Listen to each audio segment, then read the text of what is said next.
في هذه الليلة الوفاء شرك زاويتنا الكريمة شيخنا سعد، أسعده الله في الدنيا والآخرة، وأسعد الله به كل من رآه وجلس وأحبه، فليتفضل مشكورا مأجورا بإذن الله عز وجل.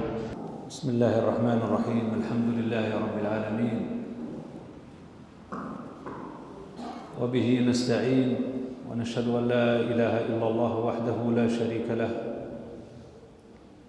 ونشهد أن سيدنا وحبيبنا وشفيعنا يوم القيامة سيدنا محمدًا عبد الله ورسوله، ممن بعث رحمة للعالمين وجعله الله خاتم الأنبياء والمرسلين، فصلى الله وسلم وبارك عليه وعلى آله وصحبه ومن اهتدى بهديه واستنى بسنته واقتفى أثره وأثر صحابته المهديين من بعده. أما بعد، والجمع الكريم، السلام عليكم ورحمة الله وبركاته. في هذا اليوم وهذه الأمسية المباركة من يوم الجمعة، يوم مشهود، وهو خير يوم طلعت عليه الشمس، ورغب صلى الله عليه وسلم في هذا اليوم من الإكثار من الصلاة عليه، وقال: فأكثروا علي من الصلاة فيه فإن صلاتكم تعرض علي. اللهم صل على سيدنا محمد وعلى آل سيدنا محمد كما صليت على سيدنا إبراهيم وعلى آل سيدنا إبراهيم إنك حميد مجيد. ونحن في هذه الزاوية العامرة التي أسسها سيدنا الشيخ المربي الصالح المصلح سيدي الشاذلي رحمه الله رحمة واسعة، على تقوى من الله، أسسها على تقوى من الله سبحانه وتعالى، وهو التقي النقي، وترك لنا ميراثا تعتز به ولاية بسكرة، ويعتز به المريدون والمحبون لهذه الزاوية ولهذه الطريقة. أتوجه بالشكر الجزيل للشيخ سيدي صلاح الدين الشاذلي، وأقول له أن الله سبحانه وتعالى اجتباك واصطفاك لتسيير والقيام بشؤون هذه الزاوية، وقد من الله سبحانه وتعالى على هذه الزاوية بأشياخ وبعلماء وبصلحاء وبمحبين والمريدين، وعلى رأسهم الشيخ بناد حفظه الله ورعاه، وهو القائم على الشعائر الدينية في هذه الزاوية.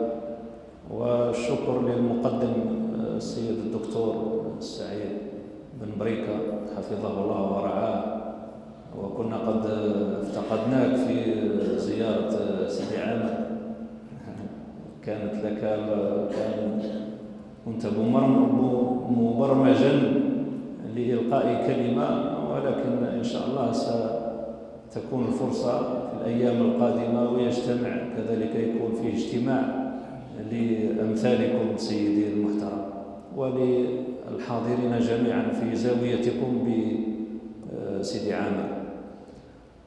أيها الإخوة الفضلاء، هذا الشيخ الفاضل سيدي الشاذلي رحمه الله رحمة واسعة كان لي الشرف وقد حظيت بمجالسته والأخذ منه من معارفه، ومن اقتديت بمآثره، وهذا هو الواجب أن يقتدي، لأن هذه الذكرى عندما نتذكر المشايخ والصالحين نقتدي بهم، ليس هكذا كمن يدرسون السير أو السيرة النبوية الشريفة وسيرة الصحابة والتابعين، ولا يتأثرون بها ولا يقتدون بمآثرهم وبأعمالهم الصالحة. ولقد كان أول قدوة لنا في هذه الحياة كما قال الله سبحانه وتعالى: لقد كان لكم في رسول الله أسوة حسنة لمن كان يرجو الله واليوم الآخر وذكر الله كثيرا. الأسوة الحسنة والاقتداء برسول الله صلى الله عليه وسلم هو المثل الأعلى للمسلمين جميعا، ثم يأتي من بعده الصحابة والتابعون وتابع التابعين وأئمتنا وعلماؤنا الصالحون ومشايخنا. فالشيخ الشاذلي كانت لي معه كذلك رحلة إلى جهة الغرب، إلى جهة غليزان وجهة مستغانم في بعض الملتقيات الدينية الفكرية. وهذا الرجل العظيم المربي الصالح المصلح يتمثل فيه، بل هو تمثل في وصايا الرسول صلى الله عليه وسلم وعمل بها.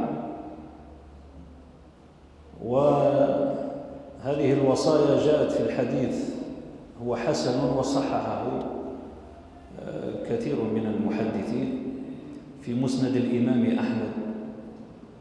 ولنا جميعا أن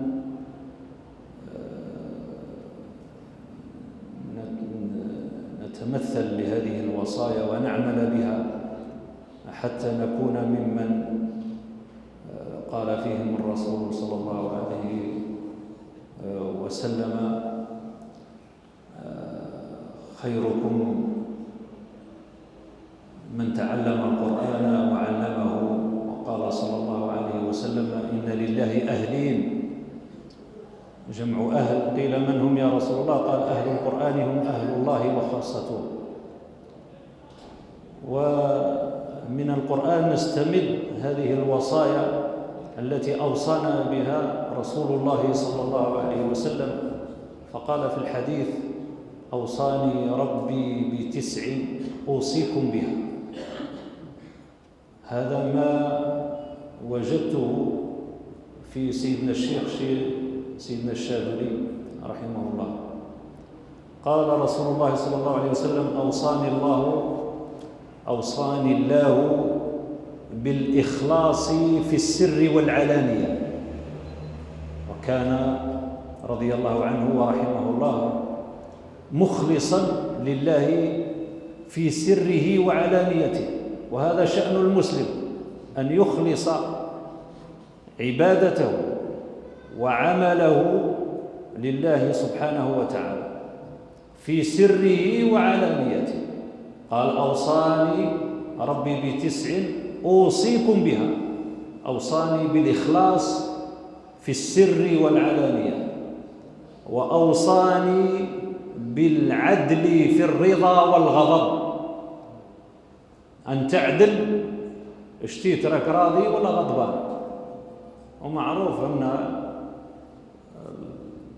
القاضي، لأن اللي يقضي هو القاضي، لا يقضي القاضي وهو غضبان، لأنه يضيع حقوق الناس بسبب هذاك الغضب، وقد يصدر منه هذا القرار ويكون غير صائب فيه.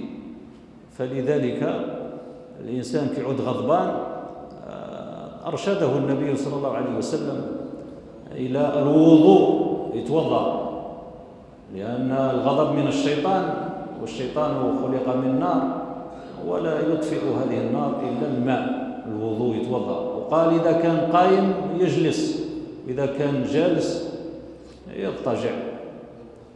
هذا بالنسبة للوصية الثانية. وأوصاني بالعدل في الرضا والغضب، يعني الإنسان يكون عادل في قراراته، في اتخاذ قراراته. ورأيت الشيخ الشاذلي رحمه الله أنه كان عادلا في قضاياه، وقليلا ما يغضب، قليل ما يغضب. وهذا من الحلم، وهذا إن قلنا فهو وصف محمود وهو الحلم. وكذلك وجدناه في شيخنا الشيخ سي عبد القادر الوالد رحمه الله، حتى كي يغضب ما يقول إلا الحق، ما يقولش حاجة اللي فيها غير ذلك. وأوصاني بالعدل في الرضا وأوصاني بالقصد في الغنى والفقر. القصد يكون إنسان مقتصد، التوسط، القصد هو التوسط في الغنى والفقر، مش كيعود غني يعود يسرف، وإذا كان فقير يعود يبخل، كما قال الله سبحانه وتعالى: ولا تجعل يدك مغلولة إلى عنقك ولا تبسطها كل البسط فتقعد ملوما محسورا. إنسان توسط. قال: وأوصاني بالقصد في الغنى والفقر. الإنسان كيعود غني يعود لاباس عليه، ما يعودش يبذر، وإذا كان فقير ما يبخلش بالشيء اللي كانوا. كما قال الإمام مالك قاعدة نتخذها دائما هي الأساس في هذه المعاملة، قال: لا تبخل بموجود ولا تتكلف لمفقود. الموجود ما تبخلش به، لا تبخل بموجود ولا تتكلف لمفقود، حاجة مفقودة ما تكلفش روح. قال: هذه الوصية وقد عمل بها الشيخ الشاذلي رحمه الله. وقال: وأوصاني وأن أعفو عمن ظلمني، وهو كثير العفو، وأن أعفو عمن ظلمني، مش على من عفى عني، لا، هذا المقابل. وأن أعفو عمن ظلمني وأن أعطي من حرمني. اللي حرمك هو اللي يعطيه، مش اللي اعطاك، هذاك راه دين، راك رديت الجميل فقط. أما الأصل في القاعدة اللي عنده الأجر والثواب هو اللي يعامل بعكس ما عاملوه به من الإساءة. اللي فيه إساءة، اللي يسيء لك ما تسيئلوش، واللي حرمك ما تحرموش، واللي ظلمك ما تظلموش. هذا ما أوصى به الرسول صلى الله عليه وسلم. وأوصاني قال: وأن أعفو عمن ظلمني وأن أصل من قطعني وأن أعطي من حرمني.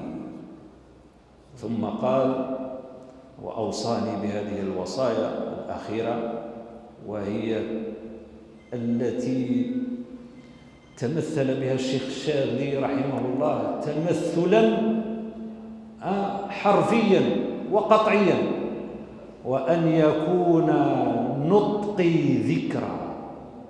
كان النطق تاعو، وهذا ما شفناه في المشايخ، إلا تكلم من الكلام تاعو يكون إلا بالذكر. شفتوا في الشيخ الشاذلي والشيخ عبد القادر. الشيخ عبد القادر كذلك إلا كان وحده يقرأ إلا القرآن، كاش حاجة من غير القرآن، هو جليسه هو أنيسه. وكذلك الشيخ الشاذلي سافرت معه وجالسته، فكان لسانه رطبا بذكر الله سبحانه وتعالى، لا ينفك إلا وهو يذكر الله بصيغ متعددة. أن يكون نطقي ذكرى وصمتي فكرة. كيعود ساكت راه يفكر في ملكوت الله، في مخلوقات الله، راه يفكر حتى في الناس. هذاك تقضات حاجته ولا ما تقضاتش، هذاك مسكين برا ولا ما براش، هذاك مسكين الحق لداره ولا ما الحقش، هذاك مسكين تزوج ولا ما تزوجش، هذاك اش ما رزق ربي. وصمته فكر، يتفكر اولا في مخلوق، في خلق الله، في ما خلق الله سبحانه وتعالى، ويتفكر في هذه المخلوقات، وخاصة لمن ينتسبون إليه في عقبه المبارك، منهم الشيخ سيدي صلاح الدين وإخوانه الفضلاء الأبناء البررة الكرام حفظهم الله جميعا. وأن يكون نطقي، وأن يكون صمتي فكرة، وأن يكون نظري عبارة. هذه 9 وصايا.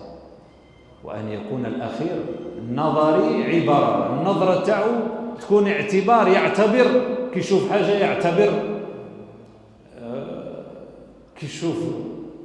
ولذلك من المستحب أن الإنسان يشوف إلى من هو دونه، يروح يشوف المرضى، يروح يشوف المستشفيات، يروح يشوف هذو اللي راهم في المساجين، يروح يشوف هذو الناس المحرومين، باه يعتبر، ما يشوفش اللي فوقه، يشوف اللي تحته باه يشكر ولا يزدري نعمة الله، ما يحقرش النعمة اللي راه فيها، يقول إيه الحمد لله يا ربي راني لاباس.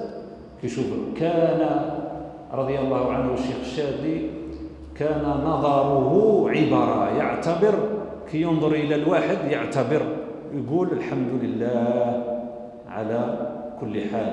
نسأل الله العفو والعافية. هذه الوصايا نستوصي بها جميعا، لعل الله سبحانه وتعالى أن يرحمنا وأن يجعلنا ممن يقتدون بسلفنا الصالح، ومنهم الشيخ الشاذلي والشيخ عبد القادر رحمهم الله جميعا، والحضور الكريم. نسأل الله سبحانه وتعالى أن يبلغ مقاصد الجميع بجاه النبي الشفيع، وأن يغفر لنا ما مضى ويصلح لنا ما ياتي بجاه صاحب الشفاعة سيدنا محمد صلى الله عليه وسلم. نسأل الله سبحانه وتعالى أن يتقبل منا ومنكم هذه التلاوة المباركة وهذه الدعوات إن شاء الله الصادقة النابعة من قلوب محبة مخلصة لله سبحانه وتعالى. نسأل الله سبحانه وتعالى أن يرحم شيخنا وأن يلحقنا بهم مسلمين مؤمنين لا فاتنين ولا مفتونين. يا من وفقت أهل الخير إلى الخير وأعنتهم عليه، وفقنا يا مولانا إلى الخير وأعنا عليه. وصلى الله وسلم وبارك على سيدنا محمد وعلى آله وصحبه أجمعين. السلام عليكم ورحمة الله وبركاته.